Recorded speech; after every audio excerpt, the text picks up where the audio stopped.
We all have defining experiences in our lives that have inspired our own personal research and development.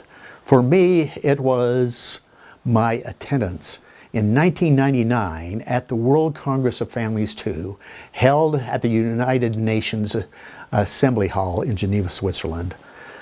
In attendance were approximately 3,200 delegates from over 64 countries who had come together to discuss and deliberate on the fate of the family worldwide. At this World Congress, we were working on a document entitled The Family Declaration to the World. It was very similar to the Family Proclamation of the Church of Jesus Christ of Latter-day Saints. The World Congress's goal was to come to a unanimous consensus on this Family Declaration, which would later be presented to the United Nations and shared with nations worldwide. After several sessions of debate, it looked like we would not be able to come to the desired consensus as needed for the Family Declaration to the World to be passed on. It was at this point that Dr. Lapin, a Jewish rabbi who had just finished addressing the delegation, he stepped back to the pulpit and said, "Before a vote is taken on this Family Declaration, I would like to invite the Arab delegation to come join with me up here on the stand."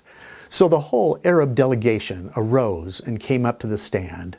Rabbi Lapin then turned to the audience and stated, "There is not a lot that the Jewish people and the Arab nations have been able to agree upon. But when it comes to the importance of family and the value and blessing that children, marriage, faith, and family are for the future of society, we believe that this is something that we can come together on and agree upon. And if we can agree on this declaration, then we believe that all of you can likewise join with us in confirming this Family Declaration to the world." At which time, Rabbi Lapin reached out and joined hands with the Arab delegation across the stage. And all of them raised their hands high above their head. And then he asked that a vote be taken, and a vote was taken, and it was unanimous. The closing ceremony featured the performance of the extended Osman family, and the climax of the program was a large fireworks show over Lake Geneva.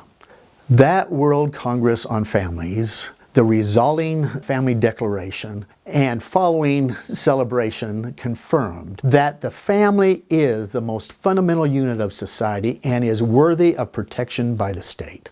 Inspired by the World Congress on Families, we produced 4 documentaries: Demographic Winter, The Decline of the Human Family; Demographic Bomb, Demography is Destiny; The New Economic Reality, Demographic Winter; and Outcomes, The Family and Faith Factors. In making these films, our production team interviewed many scholars, demographers, economists, and sociologists, and civic leaders from around the world. And we documented evidence of major demographic changes that were taking place worldwide. We call this new season of change a demographic winter. And today, I would like to share why strong families really do matter. In 2011, I was in New York attending the United Nations Commission on Social Development, and to give an introduction screening at the UN Millennium Plaza of our latest documentary, The New Economic Reality, Demographic Winter. It was a beautiful morning in March as I was walking to the UN Plaza. The sun rays was just starting to peak around these giant buildings of Manhattan when I caught a glimpse of ships coming into the New York harbor, wondering if my European ancestors may have come through those same portals at a time in history when we understood the necessity of immigrants as needed for a country's continued growth and economic prosperity. In that film introduction, I shared the words of Phil Longman, a Washington, D.C. demographer and author of the book The Empty Cradle, who stated that demographics may be the greatest predictor of the fate and future of society in the 21st century. So what is demography? It is a study of the statistical data that makes up a population. Its size, its growth, its decline, its birth rates, the age and gender makeup of a population, etc. So does the demographic makeup of a country really matter? And what can we learn from the study of demographics? Through our research and interviews, we learned that one of the most ominous dramas of modern times is quietly unfolding, as the world is headed towards a demographic tipping point, which threatens serious social and economic consequences.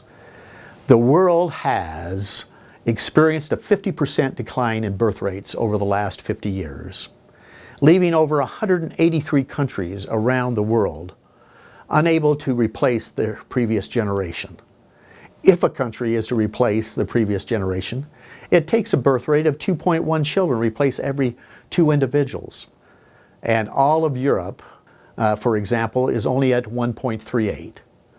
If a country's birth rate declines to 1.1, that country is in jeopardy of serious free fall, which is almost impossible to get turned around. Today, most of the countries around the world are in decline. Researchers at the University of Washington Institute of Health Metrics shows that in 2017 that the world global fertility rate had dropped in half. And since the COVID pandemic, birth rates across the world have continued to plummet to an all-time low, showing that the entire world fertility will fall below replacement to 1.7 by 2100. In a study published by the Lancet, these graphics show birth rates declines of nations worldwide, with the dotted line showing what is needed to achieve a replacement fertility. So why should we care if fertility rates are dropping? For our documentaries, Demographic Winter, The Decline of the Human Family, we interviewed Dr. Gary Becker, recipient of the Nobel Prize in Economics, who stated, certain population reduction in at least some countries, and in many countries without immigration, enters us into unknown terrain where there are potentially very significant negative consequences. Adam Smith, probably the greatest of all economists, once wrote that prosperity is associated with growing populations, and depression, he didn't quite use that word, but he meant that, is associated with declining population. So why is this happening? A good example of what happens when a country stops having children is that of Japan. During World War II, Japan had all their women in the workforce to fuel the war machine.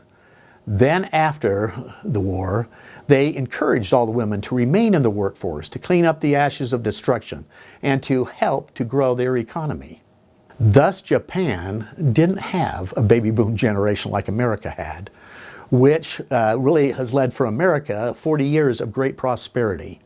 However, Japan's economy did grow for a short while during the 70s and 80s with everyone in the workforce. So some economists claim that this is probably a model that we ought to consider following, only to come to realize that today's studies show that Japan's population has already peaked at 128 million in 2017, and that it is expected to fall to 53 million by the end of the century. Again, remembering Gary Becker's teachings from Adam Smith's, population decline will result in economic depression. Remember too that this happened in Japan because of public policy that forgot the critical role that mothers play in the delivery and development of the next generation.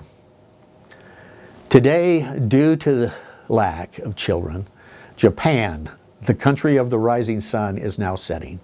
Japan was one of the first countries in the world to experience a major birth dearth. After 2 good decades, their dearth of children and their aging population has weighed down their economy.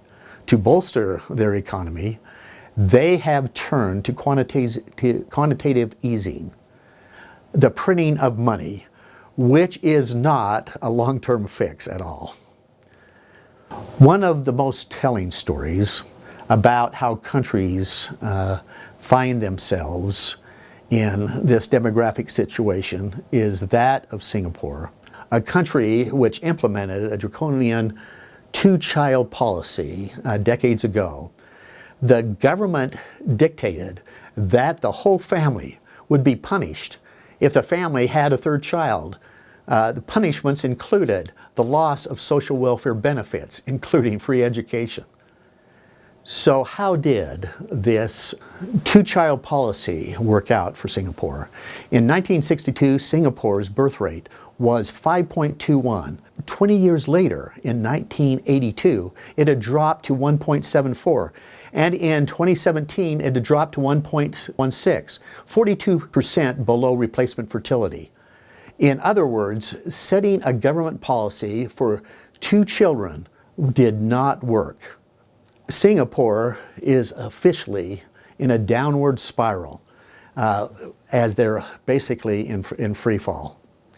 China is another good example of how policies have changed societies.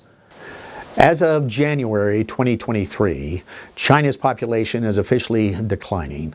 This began with China's 1-child policy, which demographers have referred to as a 4-to-1 scenario. This is where 1 child is left to care for 2 parents that are going into retirement and 4 grandparents who are in retirement. It's like leaving 1 child to pull the wagon while 6 are becoming of a senior age and are looking to ride.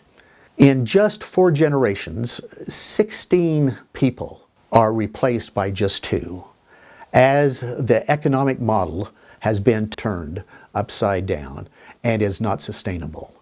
Not only did China's policy lead to fertility decline, but the culture where couples abort female children has also had a huge effect on the future of China.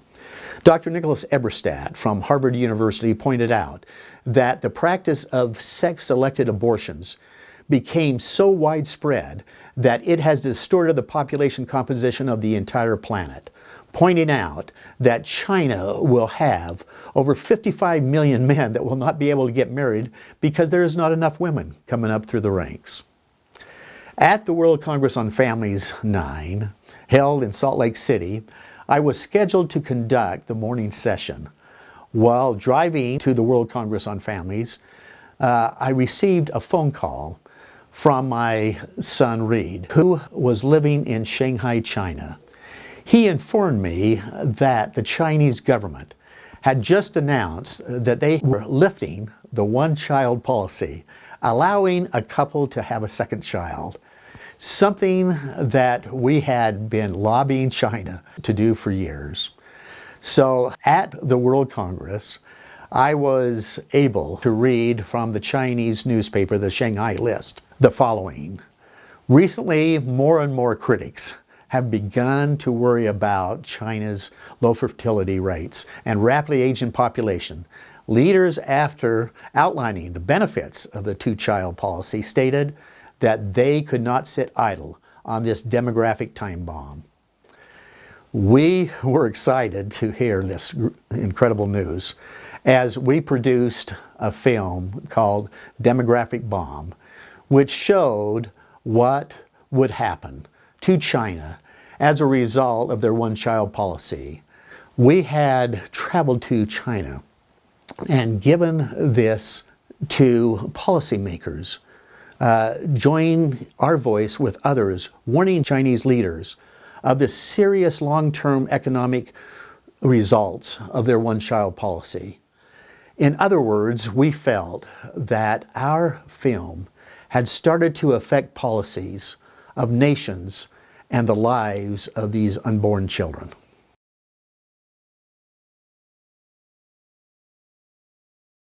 Another country which felt the chill of this demographic winter is Russia. Its response to this demographic decline has been infamous. If present trends continue, Russia's population could shrink from its high of 142 million to below 100 million by 2050. Their abortions and deaths were over 4.1 million, while their live births were only at 1.9 million. Prime Minister Putin, after coming to an understanding of the severity of the Russia situation, actually stated that falling populations pose a dire threat to their country's very existence. In fact, Russia would like immigrants to operate their farms and factories, but when Russia opens its borders, nobody comes. In fact, people flee. So what has Russia done? Our research shows that a major motivation for them to go to war against Crimea and Ukraine was to capture a population as needed to operate their mines, farms, and factories, and even a future army. With the capture of Crimea, Putin increased the Russia population by some 2.4 million. Any questions why, during the war with Ukraine and Russia, why soldiers are taking thousands of Ukrainian children to be raised in Russia? Demographics are clearly influential, influencing government policies in powerful, infamous ways. We interviewed a German demographer who informed us that the German government had to close 280 schools that year, which was 2007, because there were not enough children coming up through the ranks. All of which raises the question of how Germany will be able to man their farms and their factories for the future. Germany understood then that they would be experiencing a major labor shortage, which would lead to a loss of government revenues and a loss of the human capital as needed to remain a prosperous state. They understood even then that if they wanted to grow their workforce, they would have to open their borders to all immigrants. So Germany did open their borders and took in approximately 2 million Syrians as needed to keep their industries operating. Even with such immigration, German birth rates continue to decline. The demographic problems will not go away just because of short-term immigration. The best way for a nation to experience demographic growth is by strengthening and fortifying the most fundamental unit of society, the family. In 2017, while at the World Congress of Families in Budapest, and following my presentation, the president of the Institute of European Studies approached me. She stated that we had granted her organization permission to translate our documentary Demographic Winter into 60 different languages, and that the Pope had recently commented on it. So I searched online to see what the Pope said and found this world news headline. The Pope warns of a deepening demographic winter. The Pope reminded his congregation in the chapel at St. Marta that the very first commandment God gave man was to be fruitful and to multiply and to replenish. The Pope stated that not doing this comes down to selfishness.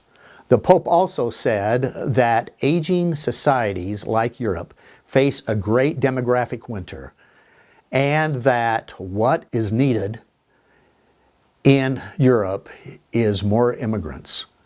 Without immigration, the Pope added, Europe will become empty, calling the demographic winter a grave disease. Our film has influenced the Pope and believing Catholics everywhere. Sadly, today, in the heart of Catholicism, Italy is experiencing this grave disease, which has led to serious population declines. In 2019, there were 67 births for every 100 deaths. Their deaths exceeded their births by 220,000. Dr. Don Fetter pointed out that Europe today has the lowest collective fertility rate of any continent, and as such, there is no surprise that Europeans are also the least religious people on earth. Once Europe was known as the home of Christendom. However, today found in their 70,000 word preamble to their European Constitution is not even a single reference of the importance of faith, which was the defining characteristic of Europe for more than 1,000 years. Today, their woke politicians say they are embarrassed by their religious roots. Thus, in Europe today, you are finding that their empty churches have led to empty cradles and empty hearts.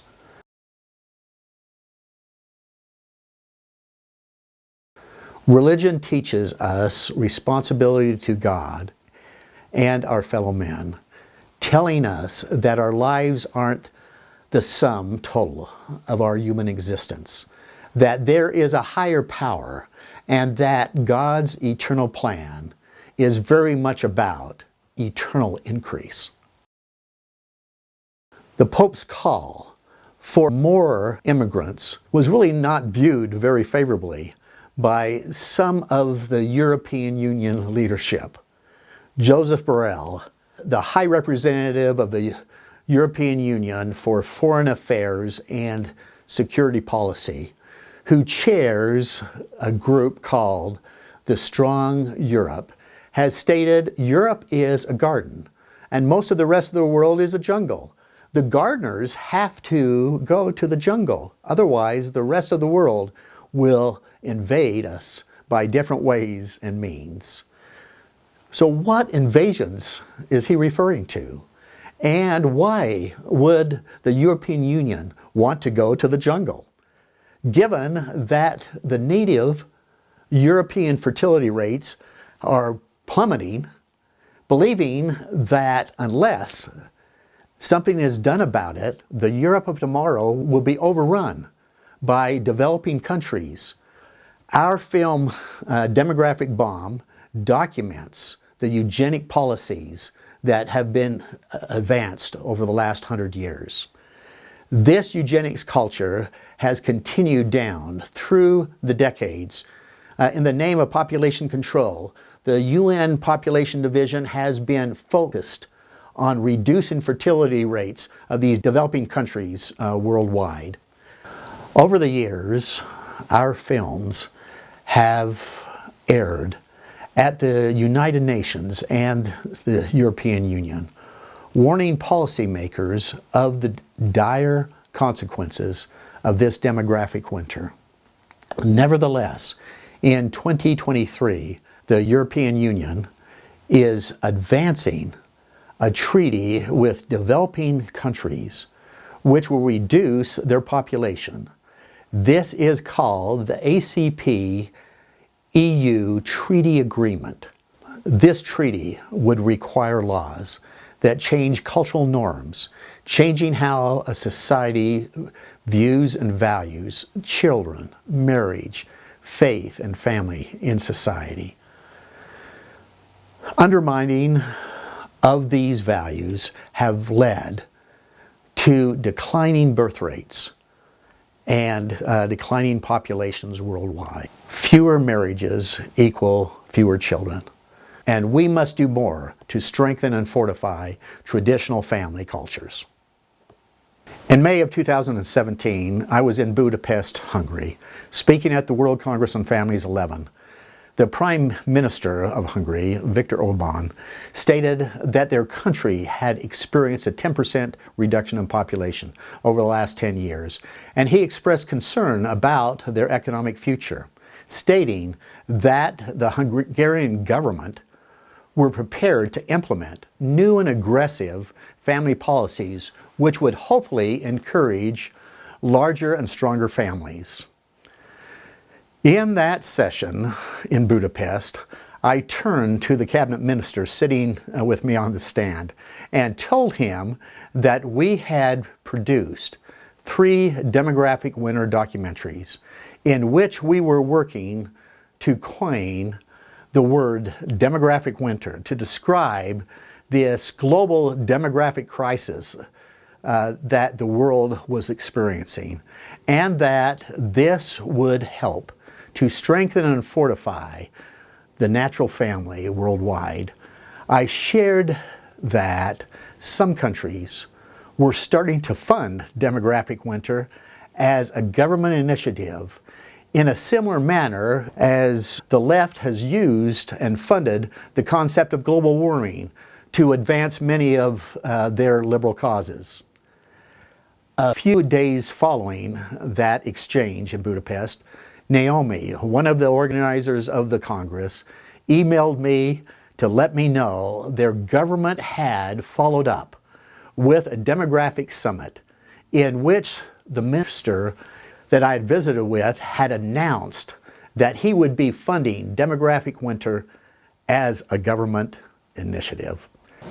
So much of what we should be about is to educate policymakers on the importance of marriage, faith, and family for society. Why? Because policies change societies, and because marriage and family really does matter.